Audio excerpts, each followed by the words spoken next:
The small town of Princeton, Indiana, was struck by a destructive force of nature. Around 4 p.m. local time, a Category EF1 tornado touched down.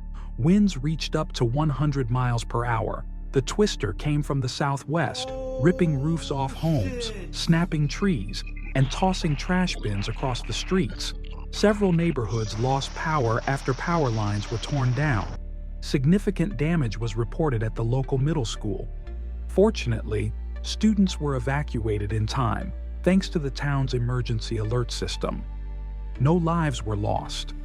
One man sustained minor injuries while trying to take shelter in his garage. Eyewitnesses described the sound as a terrifying roar, like a jet engine taking off. Families hid in bathrooms and basements. Some lost their roofs, and parts of their homes were destroyed. Firefighters, police, and emergency crews were quick to respond. Shelters were set up at the city hall where volunteers handed out water, substantial amount of damage, a lot of tree damage, damage to homes, outbuildings, things of that food, nature. and flashlights to those affected. Meteorologists warn April 2025 could be one of the most active tornado seasons Indiana has seen in over a decade. The tornado in Princeton may just be the beginning. Stay with us. Coming up next, a powerful EF2 tornado strikes Brownsburg and the northwest side of Indianapolis.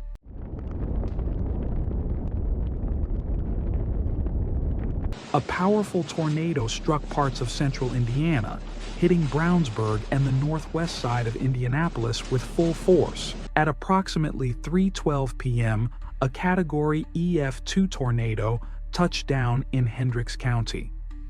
With winds reaching speeds up to 120 miles per hour, it carved a destructive path through residential neighborhoods, business parks, and public infrastructure. In Brownsburg, several homes were severely damaged.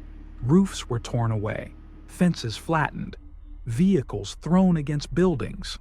Local residents reported hearing the tornado sirens just minutes before impact. Many families took shelter in basements or interior rooms, narrowly avoiding serious harm. The storm continued its northeast track, slamming into the northwest side of Indianapolis. There, an industrial warehouse collapsed. Nearby, a power substation suffered damage, leaving over 10,000 homes without electricity. Several trees at Eagle Creek Park were uprooted, and trails became impassable due to debris. One woman was injured when high winds flipped her vehicle while she was pulling into her driveway. She was transported to a local hospital and is expected to recover. Surveillance footage from a gas station captured the terrifying moment when debris swirled across the parking lot. The video quickly went viral, a chilling reminder of how fast these storms can change lives. Local emergency crews responded within minutes. Firefighters worked through the evening to clear fallen trees and assist trapped residents. Public schools in the affected area canceled classes for the next day due to power outages and structural assessments. The National Weather Service confirmed that the tornado had a path width of over 600 feet and traveled nearly 8 miles before dissipating. As of now, no fatalities have been reported, a testament to fast alerts and community preparedness. But the damage is done, dozens of families displaced, and cleanup expected to take weeks. Meteorologists are closely monitoring the weather system that produced this tornado. They warn that additional storms are possible throughout the month. Indiana may be in for one of its most active tornado seasons in years. Coming up, we head to Carmel and Fishersburg, where tornadoes also touch down, leaving destruction in their wake. Stay with us.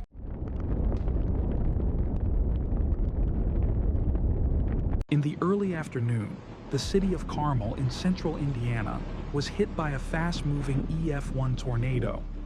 It struck around 1:30 p.m. Though not the strongest category, the damage was significant. Roofs were ripped off, windows shattered, traffic lights blown over. In the Clay West neighborhood, a large tree crashed into a power transformer. More than 1,800 homes were left without electricity. Fallen trees blocked several roads. City crews responded quickly, clearing debris and restoring access. One resident was injured by flying glass. Thankfully, no one else was hurt. Emergency alerts were sent out 90 seconds before impact. That brief warning gave families just enough time to take shelter. A school gymnasium was open to house-affected residents. Volunteers distributed food, water, and basic supplies. This marks the most damaging tornado to hit Carmel in over 6 years.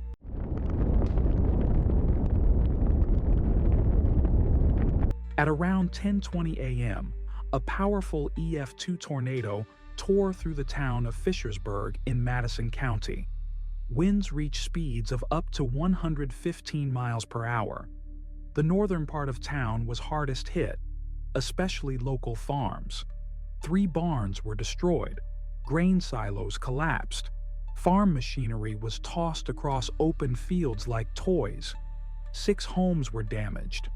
One house had its entire roof torn off. Thankfully, all residents made it to their basements in time. 2 people suffered minor injuries from falling debris, but some locals said they never heard the sirens. Emergency officials are now investigating what went wrong with the alert system. The town's church opened its doors as a shelter. Rescue crews are on site, and damage assessments are still underway. We gotta go, though. For many families, it will take weeks, maybe months, to rebuild what's been lost.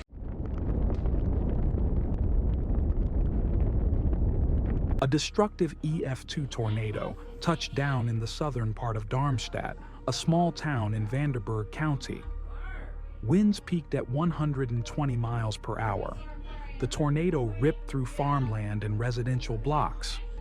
Several homes were damaged, roofs were lifted, trees torn from the ground.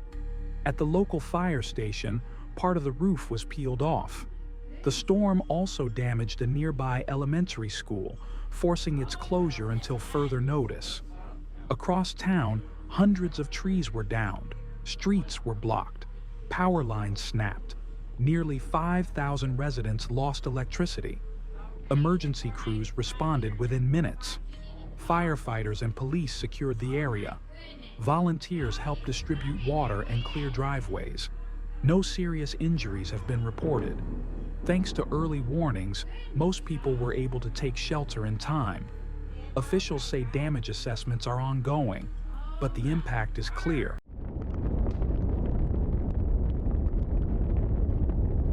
The town was shaken. Just before sunrise, the small rural town of Orland in Steuben County was shaken awake by the sudden strike of an EF1 tornado. It hit at approximately 6:15 a.m.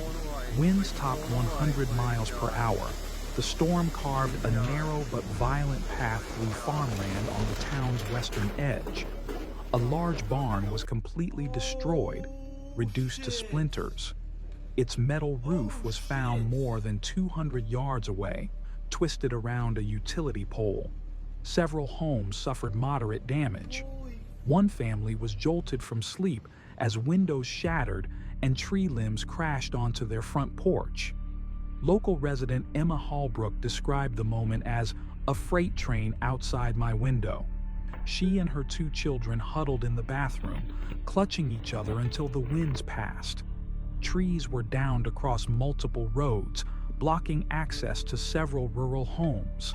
Power lines snapped, cutting electricity to over 1,200 residents for most of the day. Emergency responders arrived quickly. Fire crews worked to clear trees and check on isolated properties. No major injuries were reported, though one man was treated for a cut sustained during cleanup. The Orland Volunteer Fire Department opened its doors to provide coffee, flashlights, and phone charging stations to those affected. Meteorologists confirmed the tornado's path stretched just under 2 miles. Though it lasted less than 3 minutes, the storm left a deep emotional mark on the quiet farming town. It was the first tornado to strike Orland in nearly 9 years. As one resident put it, "We've always watched storms on the news. This time, it came for us."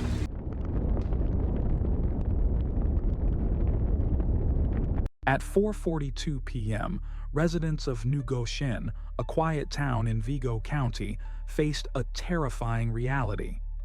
An EF2 tornado, fast-moving and merciless, tore through their community. Winds roared at speeds nearing 125 miles per hour. The storm formed quickly and without warning, dropping down from a dark, rotating sky. Within seconds, garages were ripped apart. Sheds and outbuildings exploded under the pressure. Roofs were peeled off like paper. Wooden fences splintered and flew like daggers through the air. 7 homes were damaged, some beyond repair. Debris littered streets, yards, and open fields. One of the most dramatic scenes came from Oakwood Drive, where a 2-car garage collapsed entirely. A father and his teenage son were inside at the time, seeking shelter behind tool cabinets. Miraculously, they walked away with only bruises. Locals described the sound as deafening, a low, constant roar, like a train or a jet, or the very air itself collapsing. Cell phone footage shows trees bending at impossible angles, rain driven sideways, and shingles swirling in the sky like dry leaves. The tornado stayed on the ground for just under 4 minutes, but the emotional toll, that will last much longer. Power was knocked out to hundreds of homes. Many families spent the night with candles and flashlights, listening to sirens echo across the valley. Fire crews, emergency services, and volunteers from neighboring towns arrived within an hour. All the sirens are Cleanup going began off, before guys, so the stay down winds had there. even settled. A local church opened its basement to house those displaced. No lives were lost. 2 people suffered minor injuries, both caused by flying debris. New Goshen hadn't seen a tornado of this strength in over a decade. For many here, it was a reminder of how fast normal life can unravel. As one resident said, holding his daughter close, it lasted 3 minutes, but it felt like forever.